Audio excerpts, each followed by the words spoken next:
ചെനാബ് നദിയിൽ മെഗാ അണക്കെട്ട് പദ്ധതിക്ക് തുടക്കം കുറിക്കാൻ തീരുമാനിച്ച കേന്ദ്ര സർക്കാർ ജമ്മു കാശ്മീരിലെ ഉധംപൂർ, റംബാൻ ജില്ലകളിലെ സാവൽകോട്ട് ജലവൈദ്യുത പദ്ധതി നിർമ്മിക്കാനാണ് കമ്പനികളെ ക്ഷണിച്ചിരിക്കുന്നത്. 5129 കോടി രൂപ ചെലവ് വരുമെന്നാണ് പ്രതീക്ഷ. National hydro electric power corporation ലിമിറ്റഡാണ് കമ്പനികളെ ക്ഷണിച്ചിരിക്കുന്നത്. ആദ്യഘട്ടത്തിൽ 1406 മെഗാവാട്ട് പദ്ധതിയും രണ്ടാം ഘട്ടത്തിൽ 450 മെഗാവാട്ട് പദ്ധതിയും അടങ്ങുന്നതാണ് സാവൽകോട്ട് മെഗാ ജലവൈദ്യുത പദ്ധതി. പദ്ധതി എത്രയും വേഗം പൂർത്തീകരിക്കാനാണ് NHPCയുടെ ലക്ഷ്യം. പരിസ്ഥിതി മന്ത്രാലയത്തിന്റെ വിദഗ്ധ സമിതി കഴിഞ്ഞ വർഷം ഒക്ടോബറിൽ മേഖലയിൽ 1856 മെഗാവാട്ട് പദ്ധതിക്ക് അനുമതി നൽകിയിരുന്നു. രേഖകൾ പ്രകാരം പദ്ധതി പൂർത്തിയാകാൻ 9 വർഷമെടുക്കുമെന്നാണ് കണക്കുകൂട്ടൽ. ചെനാബ് നദീതടത്തിലെ മറ്റ് 4 പ്രധാന ജലവൈദ്യുത പദ്ധതികൾ വേഗത്തിലാക്കാൻ കേന്ദ്ര സർക്കാർ നേരത്തെ കർശനമായ നിർദ്ദേശങ്ങൾ പുറപ്പെടുവിച്ചിരുന്നു. 2026 ഡിസംബറോടെ പക്കൽ ദുൽ, കിരു പദ്ധതികൾ കമ്മീഷൻ ചെയ്യാനും 2028 മാർച്ചോടെ ക്വാർ പദ്ധതി പൂർത്തിയാക്കാനും റാറ്റിൻ അണക്കെട്ടിന്റെ നിർമ്മാണം വേഗത്തിലാക്കാനുമായിരുന്നു ഉദ്യോഗസ്ഥർക്കുള്ള നിർദ്ദേശം. ഇതിൽ കിഷ്ത്വാറിലെ പക്കൽ ദുൽ ജലവൈദ്യുത പദ്ധതി 1000 മെഗാവാട്ട് ശേഷിയുള്ളതാണ്. ചെനാബ് തടത്തിലെ ഏറ്റവും വലിയ പദ്ധതിയുടെ 167 മീറ്റർ ഉയരമുള്ള ഇന്ത്യയിലെ ഏറ്റവും ഉയരം കൂടിയ അണക്കെട്ടുമാണിത്. സിന്ധു നദീജല കരാർ അവസാനിച്ചതോടെ 2026 ഡിസംബറോടെ പക്കൽ ദുൽ കമ്മീഷൻ ചെയ്യാനാണ് കേന്ദ്ര സർക്കാരിന്റെ നീക്കം.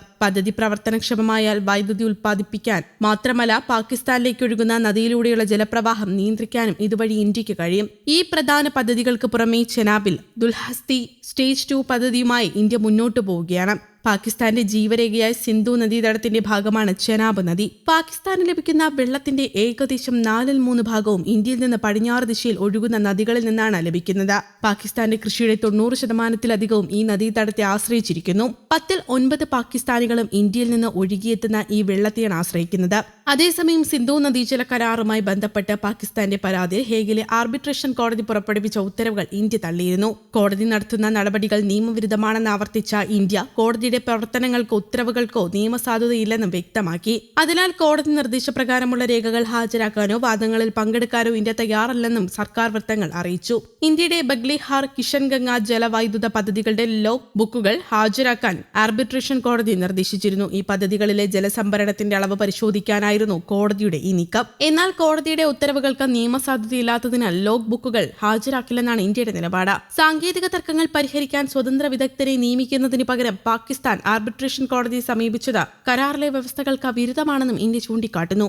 ഇന്ത്യയുടെ അഭാവത്തിൽ പാകിസ്ഥാന്റെ വാദങ്ങൾ മാത്രം കേട്ട് നടപടികളുമായി മുന്നോട്ടു പോകാനാണ് കോടതിയുടെ നീക്കം. 2025 ഏപ്രിൽ 22 പഹൽഗാമിൽ പാകിസ്ഥാൻ ഭീകരർ നടത്തിയ ആക്രമണത്തെ തുടർന്ന് ഏപ്രിൽ 23 ഇന്ത്യ സിന്ധു നദീജല കരാർ മരവിപ്പിച്ച് ഉത്തരവിട്ടത്. ഭീകരവാദം അവസാനിപ്പിക്കാതെ പാകിസ്ഥാനുമായി ജലസഹകരണം സാധ്യമല്ലെന്ന ഇന്ത്യയുടെ വ്യക്തമായ സന്ദേശമായിരുന്നു ഈ നീക്കം. പാകിസ്ഥാന്റെ കൃഷിയുടെ 80-90% സിന്ധു നദിയിലെ ജലത്തെയാണ് ആശ്രയിക്കുന്നത്. നിലവിൽ പാകിസ്ഥാനിലെ പ്രധാന ജലസംഭരണികളായ തർബേല, മംഗ്ല എന്നിവയിലെ ജലനിരപ്പ് അപകടകരമായ രീതിയിൽ താഴ്ന്നിരിക്കുകയാണ്. ഈ പശ്ചാത്തലത്തിൽ ഇന്ത്യയുടെ നിലപാട് പാകിസ്ഥാനെ വലിയ പ്രതിസന്ധിയിലാക്കിയിരിക്കുകയാണ്. പാകിസ്ഥാൻ ഇന്ത്യ നൽകി വരുന്ന സിന്ധു നദീജലം ഇന്ത്യ നിലനിർത്താൻ തീരുമാനിച്ചത് വൻ പ്രതിസന്ധിയാണ് പാകിസ്ഥാനിനെ സൃഷ്ടിക്കാൻ പോകുന്നത്. സാമ്പത്തികപരമായി നിലവിൽ വെല്ലുവിളി നേരിടുന്ന പാകിസ്ഥാനെ സംബന്ധിച്ചിടത്തോളം ഇതൊരു കനത്ത പ്രഹാരമാണ്. സിന്ധു നദീജല ഉടമ്പടിയൊന്നും പരിഗണിക്കാതെയുള്ള ഈ തീരുമാനം പാകിസ്ഥാൻ ഭരണകൂടത്തെയും ഞെട്ടിച്ചു കളഞ്ഞിരുന്നു. വിദേശകാര്യ സെക്രട്ടറി വിക്രം മിസ്രിയാണ് ഉന്നതതല യോഗത്തിന് ശേഷം നിർണായക തീരുമാനം പ്രഖ്യാപിച്ചിരുന്നത്. പാകിസ്ഥാന്റെ കിഴക്കൻ മേഖലയെ പൂർണ്ണമായും വരൾച്ചയിലേക്ക് തള്ളിവിടുന്ന വലിയ തീരുമാനമായിരുന്നു അത്. സിന്ധു നദീജല ഉടമ്പടി പ്രകാരം പാകിസ്ഥാനിലെ പ്രധാന പ്രവിശ്യയായ പഞ്ചാബിലേക്ക് കൃഷിക്ക് ആവശ്യമായ വെള്ളമെത്തിക്കുന്നത് ഇതുവഴിയാണ്.